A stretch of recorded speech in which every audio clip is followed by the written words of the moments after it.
Salut, c'est Lisa et tu écoutes Fantasia et aujourd'hui je te retrouve pour un épisode sur la conscience émotionnelle et les émotions. Alors si tu l'as pas encore entendu, je te conseille d'aller écouter l'épisode de la saison 1, épisode 46, sur la compétence émotionnelle en complément de cet épisode. Ça va te donner un paquet d'informations en plus et comme ça évite que je répète pour les gens qui ont déjà entendu. Donc d'abord, la conscience émotionnelle c'est quoi ? Eh bien c'est la capacité à comprendre que l'on ressent des émotions et à pouvoir les identifier, pouvoir les distinguer en fait. Alors, la conscience émotionnelle, contrairement à ce qu'on pourrait penser, elle n'est pas au même niveau d'affinage chez tout le monde. Il y a des gens qui ont l'habitude de réfléchir sur eux, sur les déclencheurs de leurs émotions et sur la manière dont ils se sentent, et donc pour eux c'est assez facile de les distinguer. Mais il y a aussi des gens qui ne ressentent par exemple que des ressentis physiques et qui du coup vont avoir plus de difficultés à exprimer des émotions, à les nommer aussi et à les reconnaître. Et c'est un peu pour ça que je fais cet épisode, c'est pour te donner un peu une idée d'où tu te trouves dans cette échelle, pour que tu puisses éventuellement t'améliorer ou pas, comme tu le souhaites, mais en tout cas que tu puisses voir où tu en es et où tu pourrais aller.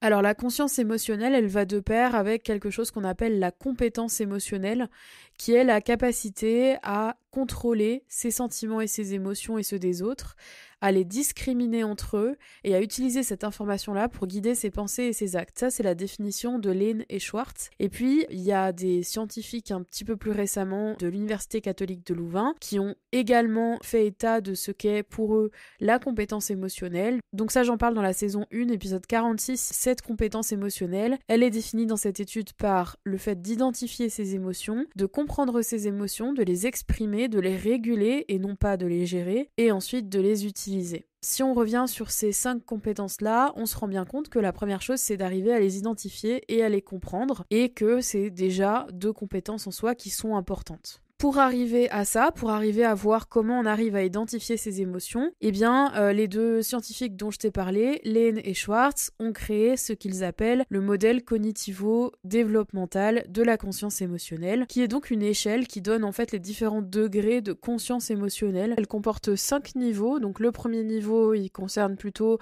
le fait de ressentir juste des ressentis physiques sans trop se préoccuper d'où ils viennent. Le deuxième, il parle de pouvoir différencier ce qui est plaisant et ce qui l'est moins. Le troisième, il apporte une conscience des sentiments de chacun, mais plutôt sans intensité, c'est-à-dire juste tout ou rien. Ensuite, on devient capable de différencier les émotions les unes des autres et d'appréhender l'expérience émotionnelle de l'autre, mais uniquement en termes de perception personnelle, c'est-à-dire qu'on projette, basiquement, ces émotions sur l'autre, c'est-à-dire qu'on regarde, nous, ce qu'on ressentirait, et puis on se dit, ok, l'autre ressent ça, parce que moi, c'est ce que je ressentirais. C'est, je pense, le niveau le plus commun de la majorité de la population. J'ai pas trouvé de chiffres à ce sujet-là, mais très sincèrement, il y a beaucoup de gens, je pense, qui réagissent comme ça. Et puis, enfin, il y a le dernier niveau, qui est le niveau le plus élevé, où là, on a la capacité à apprécier les expériences d'autrui et à les différencier de sa propre expérience à soi, et aussi où on est capable d'apprécier les émotions en termes d'intensité, de qualité, et en les nuançant, et on est même capable de les exprimer avec des métaphores, quand elles sont plus complexes, quand elles sont mélangées, et d'anticiper les besoins et les réactions de soi et des autres. Donc c'est ce niveau-là que je vise à t'aider à atteindre, à la fois avec le podcast, mais aussi bien sûr avec Intensément Toi et avec les accompagnements. Pour arriver à cette situation tout en haut de l'échelle et où tu arrives à réguler tes émotions, et aussi pour finir avec l'idée que les émotions, c'est comme quand tu arrives dans une grotte où il fait tout noir, où il y a des chauves-souris partout, des araignées, des serpents, et où t'es enfermé, du reste bloqué dedans, eh bien je te donne depuis 2020 tout plein de petits exercices qui sont distillés à travers tous les podcasts qui sont déjà sortis. Comme je te le disais juste avant, le but c'est de dédramatiser la compétence émotionnelle, mais c'est aussi de te faire comprendre que ce n'est pas parce que tu subis tes émotions à une période T de ta vie que ça va être comme ça tout le reste de ta vie. C'est pas non plus parce que tu te sens très sensibilisé en ce moment que tu vas rester très sensibilisé toute ta vie. Bien loin de là, ça dépend de tellement de facteurs qu'on peut pas dire que c'est un caractère permanent. Clairement pas. Il est aussi possible que tu aies beaucoup de difficultés à identifier tes émotions, et c'est ok aussi. Dans tous les cas, les exercices que je vais te proposer dans la suite de l'épisode peuvent t'aider, donc n'hésite pas à essayer de les utiliser et à voir ce que ça donne. Et évidemment, si tu as la moindre question, eh bien n'hésite pas à venir me parler soit sur Instagram en DM, soit sur mon site, tu trouveras toutes mes coordonnées. La première marche, la marche numéro 1, en fait, avec les émotions,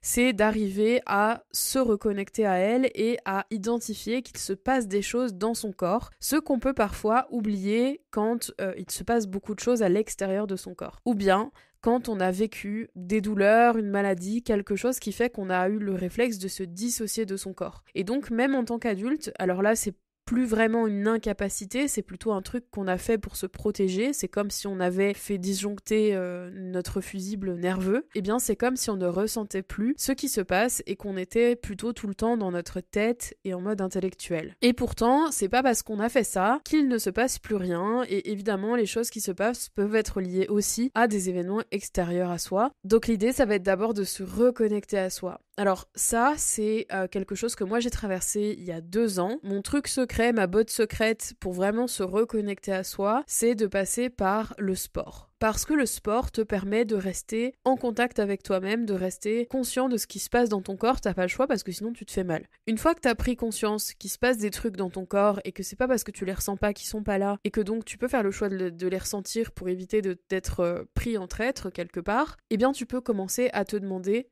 comment tu te sens. On n'est pas obligé d'aller tout de suite dans des choses très compliquées, on peut simplement en rester à est-ce que je me sens bien, est-ce que je me sens mal, est-ce que ce que je ressens est confortable ou inconfortable. Ça peut se limiter à ça et c'est déjà un grand pas quand on est déconnecté de son corps depuis longtemps, donc ça peut être juste un truc comme ça. Quand tu es prêt à passer à l'étape suivante, l'idée ça va être d'essayer d'identifier comment tu te sens précisément, en tout cas plus précisément que bien ou mal. Donc l'idée ça va être de te dire ok, physiquement je ressens, je sais pas, j'ai une boule dans la gorge, j'ai mal au ventre, au contraire j'ai des papillons dans le ventre, j'ai envie de bouger les bras dans tous les sens par exemple, je sais pas, ça peut se manifester de manière complètement différente selon les personnes, mais en général c'est des signaux qui reviennent et qui te permettent de savoir comment tu te sens. Donc c'est ça qui va t'indiquer quelle émotion tu peux ressentir. Parfois aussi c'est un petit peu plus subtil qu'un sentiment physique, parfois c'est par exemple une hausse ou une baisse d'énergie d'un coup qui va faire que tu vas avoir une impression ou l'autre impression qui sera liée à tes émotions. L'idée, une fois que tu as réussi à dire si tu te sens bien ou pas bien, c'est d'essayer de qualifier l'émotion par des signes physiques ou physiologiques. Le stade d'après, une fois que tu as réussi à identifier un ressenti physique qui vient potentiellement d'une émotion ou d'un ressenti, ça va être de constater que cette émotion-là, elle n'est pas la tienne. C'est-à-dire qu'elle ne t'appartient pas, qu'elle ne te catégorise pas et que tu peux apprendre à la réguler. Donc quand tu ressens une émotion, elle n'est pas accrochée à toi. Pour ça, c'est pareil, tu peux aller voir l'épisode de la saison 1 parce que j'en parle un peu plus longuement. Mais dans l'idée, à partir de là, une fois que tu as compris que tu vis des trucs et qui sont pas les tiens, c'est là où tu vas pouvoir commencer à arriver à les désamorcer et à les réguler. Mais donc c'est un passage hyper important de bien comprendre que les émotions ne sont pas toi et que donc elles ont quelque part une petite vie elles toutes seules de leur côté et que tu peux t'en débarrasser, tu peux les désamorcer en faisant des actions d'une part envers la chose qui te déclenche l'émotion pour stopper, c'est comme si on coupait un robinet, et d'autre part évidemment pour désamorcer ce qui se passe à l'intérieur de toi. Donc il y a 2 chose distincte à bien noter, c'est que donc dans un premier temps, tu as ce qu'on appelle le déclencheur émotionnel, donc qui vient déclencher ton émotion, qui vient la catalyser. Et de l'autre côté, tu as ton émotion et ses résidus en fait en termes de ressenti. Mais il faut bien comprendre que c'est 2 choses différentes et que pour désamorcer ton émotion, tu dois gérer les 2 choses. Une fois que tu as compris ça, c'est beaucoup plus facile de comprendre comment faire puisque après, tu comprends que ce qui reste dans ton corps n'est finalement plus qu'un ressenti qui est perpétué et que tu as la possibilité, selon le contexte évidemment, parce qu'il y a des situations qui sont plus faciles que d'autres, mais globalement dans une situation lambda, tu as la possibilité de désamorcer assez rapidement la situation. Parallèlement à ça, ça va être important aussi d'apprendre à reconnaître et à nommer surtout les émotions. Donc tu te souviens que tout à l'heure on a parlé de reconnaître les ressentis physiques qui sont associés à certaines émotions et à certaines situations, ça va être aussi important d'arriver à les nommer. Pourquoi ? Parce que c'est ça qui va te permettre d'en parler et donc ça va te permettre de les réguler. Et enfin, comme je te le disais, tu as une partie agent émotionnel, donc qui est parfois une personne et à qui il faut parler du fait que ça te déclenche quelque chose, et de l'autre côté, eh bien, tu as le fait